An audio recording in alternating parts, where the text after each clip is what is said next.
Salut à toi. Tu sais qui c'est? Si ce n'est pas le cas, je me présente rapidement.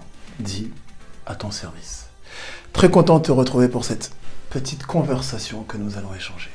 Mets-toi à l'aise, prends du popcorn, bio bien sûr, et allons-y. Sujet d'aujourd'hui, nous allons parler de quelque chose d'extrêmement important, voire même indispensable dans l'épanouissement, c'est reconnaître et assumer sa valeur. You ready? So do I. Alors la première chose, c'est déjà de définir ce que c'est que reconnaître sa valeur. En fait, c'est simple. Tu définis, tu détermines, tu imposes ton style sur la valeur que tu as. Ok? Donc, attends.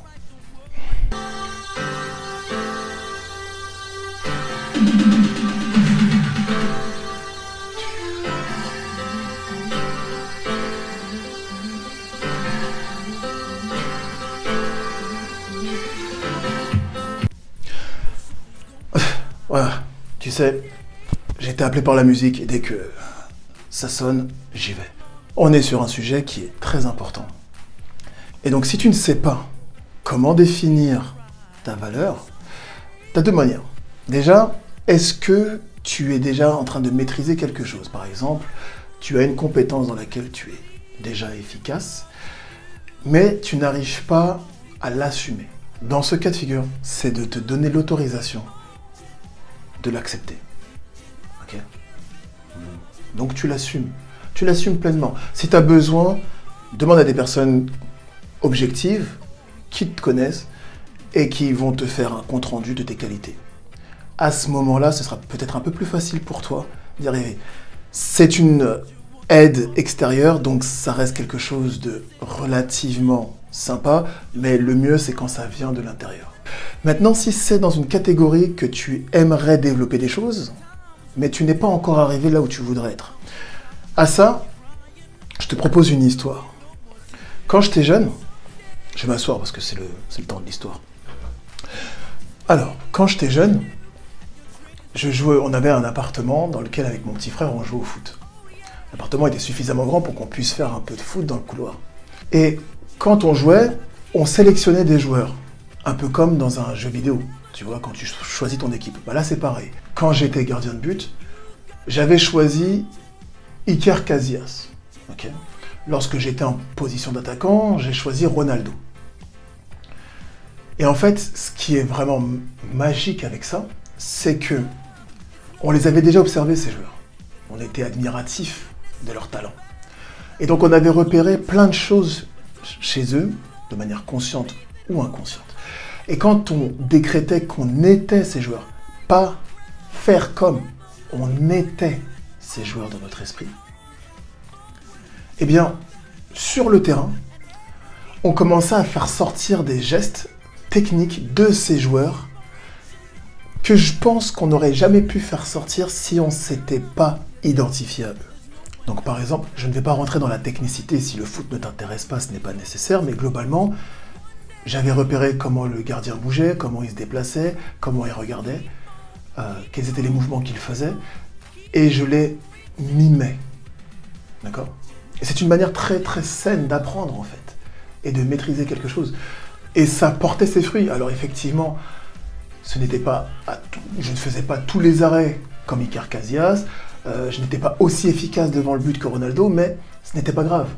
D'ailleurs, petit secret, eux-mêmes ne sont pas tout le temps très efficaces. Ça leur arrive de faire des erreurs, ça leur arrive de faire des bourdes. Et ça, c'est quelque chose qui m'a aidé énormément, en fait. Et je pense qu'on l'a tous fait, on sait tous imaginer être un chanteur, un guitariste, un acteur ou une actrice. D'ailleurs, la première chose que nous répondons lorsque nous sommes enfants à la question « Qu'est-ce que tu veux être plus tard ?» On a tendance à répondre « J'ai envie d'être comme mon père » ou « J'ai envie d'être comme ma mère ». On a envie de les copier. C'est totalement naturel. Et quand on les copie, on ne les copie pas simplement en théorie, on incarne le personnage. Un peu comme des acteurs, en réalité. Et c'est là où je veux en venir. Je ne suis pas d'accord avec cette phrase « fake it until you make it », ce qui signifie en français « fais semblant jusqu'à ce que tu le fasses », parce que là, c'est pas faire semblant, c'est le faire. D'accord? La différence est très importante. Et ce qu'il faut comprendre, c'est que le cerveau ne fait pas la différence. Je reviens encore là-dessus parce que c'est un fondamental. D'ailleurs, quand je m'imaginais être Iker Casillas, c'est totalement fou. Lui, c'est un blanc espagnol, je suis un noir français. Il y a quand même une différence entre les deux. Pourtant, mon cerveau se moquait totalement de ça. Pour lui, c'était des détails, c'était pas important. Au moment où j'avais besoin d'être lui, je l'étais. Quand je choisissais ce joueur, je ne prenais pas le joueur le moins bon, le mec du quartier. Je prenais pour ce qui était pour moi le meilleur joueur au monde. Et en faisant ça, je me donnais de la valeur si je pensais que je pouvais être comme lui. Et cela m'amène à cette phrase qui est que se donner de la valeur, c'est une manière de se donner de l'amour. Quand tu te donnes de la valeur, tu as de l'estime pour toi. Quand tu as de l'estime pour toi, tu as confiance en toi. Quand tu as confiance en toi, tu réalises des choses que tu n'aurais pas réalisées si tu n'avais pas cette confiance en soi. Tu vois, quand on parle de confiance en soi, on oublie tout ce cheminement, cette profondeur de la confiance en soi. Donc là, je vais te donner 2 exemples dans lesquels se donner de la valeur est vraiment important. Dans le premier exemple, il est trash. Tu as certainement marché dans la rue ou pris les transports en commun dans lesquels tu as croisé un SDF. Mais tu sais, le clochard dégueulasse. Fringues en lambeaux tout sales, pas de chaussures avec des pieds qui ont été gonflés par tu sais même pas quoi. Il ne tient même plus debout. Enfin, une épave. Ok. Honnêtement, quelle est la valeur que tu lui as donnée? Elle n'est pas très élevée quand même. Et pourquoi tu lui as donné cette valeur? Parce que c'est la valeur qu'il se donne. Le fait qu'il ne se maintienne pas, qu'il ne fasse pas attention à lui, c'est une manière pour lui de ne pas se donner de valeur. Là, tu vas me dire, ah, attends, c'est un SDF. Normal qu'il a autre chose à penser. Être SDF, ça peut être la suite d'une succession de choses. Et ça peut même être contre notre volonté. Je te l'accorde, totalement. Par contre, ne pas prendre soin de soi, ne pas faire attention à soi, ça c'est un choix.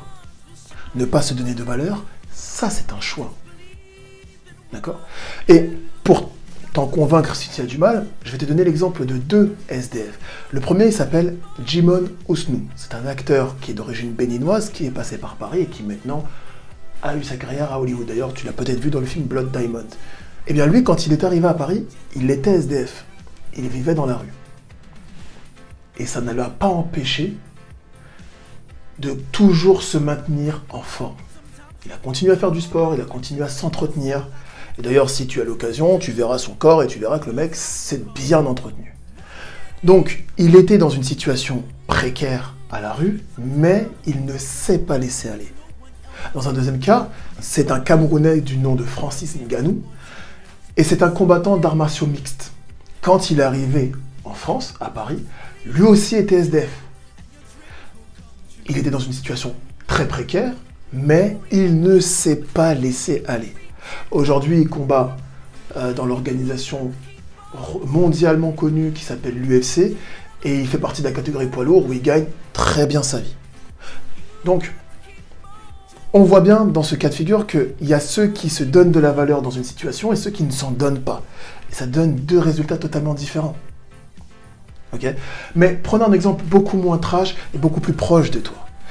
Tu travailles en tant que salarié dans une boîte et tu as ton évaluation annuelle avec ton patron. Et il te dit, nous sommes très satisfaits de vous, vous avez été un élément efficace, on compte vraiment sur vous, vous êtes vraiment au top pour nous. Avant d'aller plus loin dans l'explication, on a besoin de remettre les choses en place. Le rôle du patron, c'est que la société se passe bien, tourne bien et gagne de l'argent. Le but d'une société, c'est de gagner de l'argent. Mais son but précis, c'est de gagner un maximum d'argent avec un minimum de coûts. Ça, c'est le but précis d'une entreprise. Et c'est le but du patron d'atteindre ces objectifs-là. D'accord? Donc, quand ton patron arrive, il a ses intérêts de la boîte en tête d'abord.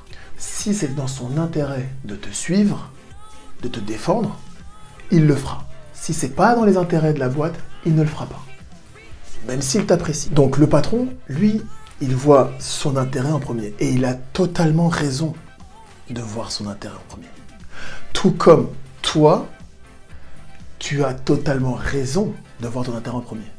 Ce n'est pas mauvais de voir son intérêt en premier, au contraire, c'est une très bonne chose. Mais revenons à notre cas de figure. Donc il arrive et il te dit, il te fait tout ce concert de louanges, mais à la fin, on arrive au moment où tu dois négocier le salaire. Est-ce que tu vas monter de salaire ou pas? En même temps, il vient de te dire que tu es un élément très efficace dans l'entreprise et qu'il compte sur toi à l'avenir. C'est à toi de dire, écoutez, on est d'accord sur la qualité de mon travail, sur ce que je vous ai apporté tout au long de l'année. J'étais pas en sur-régime 2 ou 3 mois, c'était tout au long de l'année que j'étais très efficace. Ok. Donc, avec ces éléments-là, j'estime que ma valeur a augmenté. Et donc, c'est à toi de définir à combien tu t'estimes. Parce que si tu attends que le patron t'estime, je te rappelle que lui, son intérêt, c'est de gagner un maximum d'argent en minimisant les coûts. Donc, il ne va pas t'augmenter. C'est logique. C'est à toi de te défendre. C'est à toi de... Même pas de te défendre. C'est à toi de te mettre en avant. C'est à toi de mettre ta valeur sur la table. Et honnêtement, les patrons qui voient les employés faire ça ont beaucoup plus de respect pour ces employés-là que pour les autres. Toi, tu mets du respect sur ton nom. Donc, il est obligé, entre guillemets, de mettre du respect sur ton nom. Donc, c'est à toi de définir ta valeur. Et après, tu rentres en négociation. Je sais que la négociation, en tant que Français, ce n'est pas notre truc. Déjà, on n'a jamais pris le faire, et quand on le fait, on ne se sent pas à l'aise. Et pourtant, c'est ce qui va faire la différence entre toi, à un certain niveau de ta vie, et toi, à un autre niveau de ta vie bien plus élevé. Mais il y a aussi une autre raison pour laquelle on n'aime pas mettre en avant notre valeur, c'est parce qu'on a tendance à penser que définir sa valeur, c'est se vanter et être arrogant. On a tous eu quelqu'un autour de nous. Dès que tu lui parles, il commence à te dire « Oui, moi j'ai fait ceci, j'ai fait cela, j'ai vu ceci, j'ai gagné ça, machin. » Il a tout vu, il a tout fait. Ça, on est dans la vantardise. Ce n'est absolument pas ça, reconnaître ses valeurs. Il ne faut pas non plus verser dans l'extrême inverse, c'est-à-dire avoir la fausse modestie. Tu sais, ces gens qui sont doués et talentueux dans ce qu'ils font, et quand tu leur poses la question, ils te disent « Ouais, ça va, je suis pas trop mal, pas trop dégueulasse. » Si tu es bon, tu es bon. Si tu es très bon, tu es très bon. Et ça me fait penser à un ami à moi qui était dans l'immobilier. Bah, quand tu allais dans son agence, dans son bureau, il avait dans un cadre un morceau de papier, un petit diplôme qui a été remis par sa chaîne, puisqu'il travaille pour une chaîne d'agences immobilières françaises, et il était le 3e meilleur conseiller immobilier de France. Il avait la reconnaissance de ses pairs, il l'a affiché dans son bureau. Cette action-là n'est pas de la vantardise. Ça, c'est reconnaître sa valeur. D'accord? S'il était sorti avec son petit diplôme dans la rue, en train de marcher, en train de dire « Hey, t'as vu? Hein? Hey, t'as vu? Hey, t'as besoin d'un appart? T'as vu ?» Non, ça, c'est de la vantardise. Non, c'est juste que quand tu arrives dans son bureau et que tu discutes avec lui, tu te rends compte qu'il est bon et tu vois en plus qu'il y a quelque chose qui justifie cela. Et cette nuance, elle est très importante. Et en parlant de ça, il y a un autre élément qui me vient à l'esprit. Je voulais faire une conversation spécialement dessus, mais je vais l'intégrer dans celle-là, c'est plus simple. Il y a une phrase très commune qui est « la valeur est proportionnelle à l'effort ». Ça aussi, c'est une phrase avec laquelle il faut faire attention. Effectivement, dans certains cas, c'est vrai. Mais dans beaucoup de cas, ça ne l'est pas. Et ce qui est dangereux avec ça, c'est surtout son corollaire. C'est-à-dire que si la valeur est proportionnelle à l'effort, ça signifie que si tu ne fais pas d'effort pour quelque chose, ça n'a pas de valeur. Or, c'est faux. Et ça me fait penser à cette autre histoire avec des amis. Tu sais, j'ai des amis qui ne mettaient jamais de crème pour le corps, ou pas vraiment. En tant que noir, depuis tout petit, je sais que tu dois mettre de la crème. Ok, t'y penses même plus, c'est comme se brosser les dents. Si tu sors de chez toi, avec les mains toutes sèches, toutes blanches là, tu vas te faire cartonner. Donc très jeune, on le sait, qu'on doit mettre de la crème. Maintenant, mes amis blancs, c'est quelque chose qu'ils n'ont pas forcément pris l'habitude de faire, parce que le fait que la main soit sèche, ça ne se voit pas. Ça se sent, mais ça ne se voit pas. Mais j'avais des amis qui me mettaient vraiment de manière sporadique. C'est ouais, si j'y pense, je le fais. Mais bon, c'était pas vraiment important pour eux. Et un jour, ils se sont tatoués. Et donc, on leur a dit, si vous voulez que votre tatouage dure dans le temps, ce que vous devez faire, c'est d'hydrater un maximum votre peau, là où c'est tatoué. D'accord? Et donc ces personnes qui ne se mettaient de crème, pour ainsi dire, quasiment jamais, se sont devenus des spécialistes de la crème du corps. Ça veut dire que quand ils ont mis 200, 300, 400, 600, 1000 ou 2000 euros sur leur corps, ils ont commencé à penser que leur corps avait une valeur à ce moment-là. Leur corps n'avait aucune valeur avant qu'ils soient tatoués. Et pourtant, c'est quand même leur corps humain. Je veux dire, c'est précieux quand même le corps humain. Enfin, si tu veux vivre correctement, il te faut un corps humain entretenu. Ça donne raison à cette phrase qui est « la valeur est proportionnelle à l'effort ». Effectivement, tu as dépensé de l'argent, et puis en plus, tu as souffert, parce que si tu ne t'es jamais fait tatouer, sache-le que ça pique un peu. Et c'est qu'à ce moment-là que les personnes ont donné de la valeur. Donc, je suis très sceptique avec cette phrase-là, parce qu'elle peut vraiment poser problème quand on l'interprète mal. D'accord? Dans certains cas, c'est vrai, dans d'autres cas, ça ne l'est pas. Donc, pour finir avec cette conversation, c'est véritablement important que tu définisses ta valeur. Si tu laisses quelqu'un d'autre définir ta valeur, premièrement, tu vas y croire. Je te rappelle que ton cerveau ne fait pas la différence entre ce qui est vrai et ce qui ne l'est pas. Je ferai la vidéo sur la réalité d'ailleurs, qui est la suite du cerveau. Mais en plus, les gens vont te définir par rapport à la valeur que quelqu'un d'autre t'aura attribuée. Et ça, tu fais ce que tu veux, mais ça risque d'être compliqué. Voilà. En tout cas, c'est tout pour cette conversation. Je suis sûr que tu as pris du plaisir à l'écouter. Parle-en autour de toi, à des personnes qui ont besoin de se donner de la valeur. Explique-leur que c'est dans leur intérêt de se donner de la valeur, qu'ils ne doivent pas attendre l'extérieur, mais c'est à eux de se donner de la valeur. Ok? Moi, je t'envoie des bises, et on se verra quand on se verra.